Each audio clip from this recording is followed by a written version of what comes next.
मुख्यमंत्री देवेंद्र फडणवीस यांनी गृहमंत्री अमित शहांची भेट घेतली। शहांच्या दिल्लीतील निवासस्थानी ही भेट झाल्याची माहिती आहे। केंद्राकडून महाराष्ट्रातील कामांना पाठपुरावा मिळण्याबाबत यावेळी चर्चा झाली। राष्ट्रवादी काँग्रेसचे शरद पवार पक्षाचे अध्यक्ष शरद पवार यांनी सहकुटुंब फुले चित्रपट पाहिला। शरदचंद्र पवार पक्षाच्या ओबीसी सेलकडून चित्रपटाचं आयोजन झालं। प्रत्येक शाळा कॉलेजात हा चित्रपट दाखवायला हवा असं मत शरद पवारांनी व्यक्त केलं।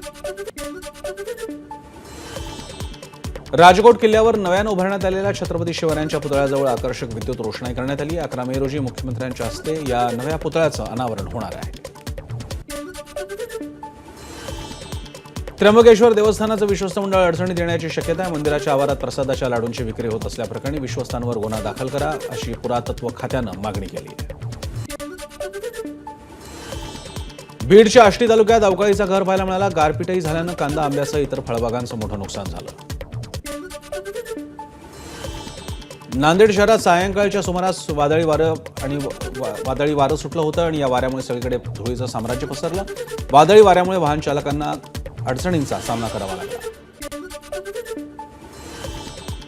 लातूरमध्ये तुफान वादळी वारे पाहायला मिळाले। वाऱ्यामुळे उडालेल्या धुळीच्या लोटांमुळे वाहतूक विस्कळीत झाली। काही भागात झाडांची पडझडही झाली।